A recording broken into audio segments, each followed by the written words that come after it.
নমস্কাৰ, স্বাগতম জনাইছোঁ মোৰ অন্য এটি ৰেচিপি ভিডিঅ'তে। আশা কৰিছোঁ আপোনালোক সকলো ভালে আছে বুলি।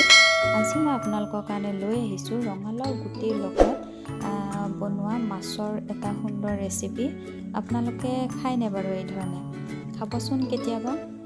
ইয়াৰ কাৰণে কৰিব লাগিব কি, এয়া মই মাছ লৈছোঁ আৰু ৰঙালাওৰ গুটিবিলাক, যিবিলাক আমি ৰঙালাও খাবৰ কাৰণে কৰি লওঁ, সেই গুটিকেইটা ভালদৰে ধুই ৰ'দত শুকুৱাই গুড়া খুন্দি অলপ দেৰি এটা বৈয়ামত থৈ দিব লাগে। থৈ দিয়াৰ পিছত এইখিনি যেতিয়া গুড়া হৈ যাব, এটা বাতিত 10-15 মিনিটমানৰ কাৰণে তিয়াই ৰাখিব লাগে।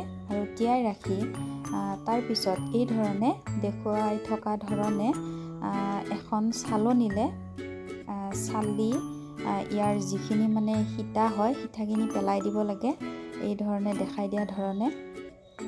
আৰু তাৰপিছত এয়া মই এখন চালনীত তিয়াই ৰখা হেৰিখিনি দি তাত আৰু অকণমান পানী দি এই ধৰণে মিহি কৰি লৈছোঁ। যিহেতু এইখিনি জোল বনোৱা হ'ব, এইখিনি থাকিলে কি হ'ব, বেছি ভাল নালাগিব, জাবৰ জাবৰ নিচিনা লাগিব খাবলৈ।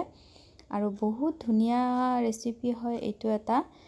ৰঙালাওৰ গুটিবিলাক আমি পেলাই নিদি এই ধৰণে ৰ'দত শুকুৱাই গুড়ি কৰি মাছৰ লগত এটা ধুনীয়া সুন্দৰ অসমীয়া খানা আমি তৈয়াৰ কৰি ল'ব পাৰোঁ। এনেকৈ ভাল ধৰণে মোহাৰি দিলে ইয়াৰ যিখিনি মিহি অংশ হয়, সেই মিহি অংশখিনি তললৈ গুচি যায়। তাৰপিছত মই এখন কেৰাহীত তেল দি পিঁয়াজ আৰু জলকীয়া দি পেলাই এইখিনি ভালদৰে ফ্ৰাই কৰি ল'লোঁ। তাৰপিছত এটা আলু, আগতে সিজাই থোৱা আলু হয়, এই ধৰণে তেলত দি ভাঙি দিলোঁ। আৰু বেছি ইনগ্ৰিডিয়েণ্টছ ইয়াত একো নালাগে, অকল আদা নহৰু আৰু ধনিয়াৰ গুড়ি আৰু জিৰাৰ গুড়ি হ'লেই হৈ যায়। এতিয়া ইয়াত মই অলপমান আদা নহৰুৰ পেষ্ট দি দিম, দি এইখিনি ভালদৰে লৰাই দিম।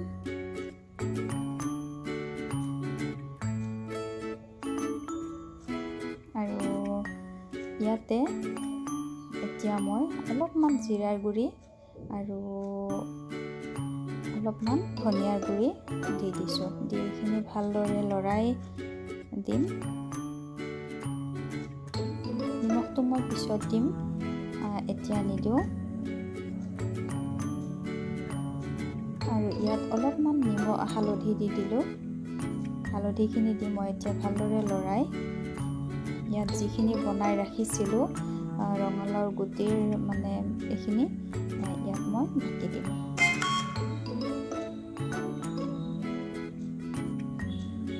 এতিয়া এইখিনি ফ্ৰাই কৰা হৈ গ'ল। এতিয়া মই ইয়াতে ৰঙালাওৰ যিখিনি চালি পেলাই পানী উলিয়াই লৈছিলোঁ, সেইখিনি দি দিলোঁ। এইখিনি এতিয়া মই ভালদৰে উতলিবলৈ দিম।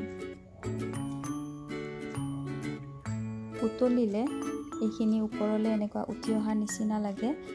খাবলৈ বহুতেই টেষ্টি হয়। যদি আপোনালোকে খোৱা নাই তেতিয়াহ'লে প্লিজ এবাৰ ট্ৰাই কৰি চাব আৰু আমাক জনাবচোন, কমেণ্ট কৰি জনাব যে কেনেকুৱা লাগিল। আৰু এতিয়া ভালদৰে উতলাত মই ইয়াত মাছকেইটা দি দিছোঁ।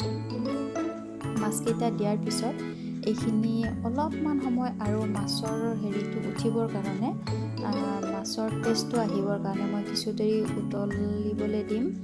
আৰু উতলাৰ পিছত ইয়াত আৰু একো দিবলগীয়া নাই। ইয়াত সোৱাদ অনুসৰি নিমখটো দি দিলোঁ মই এতিয়া।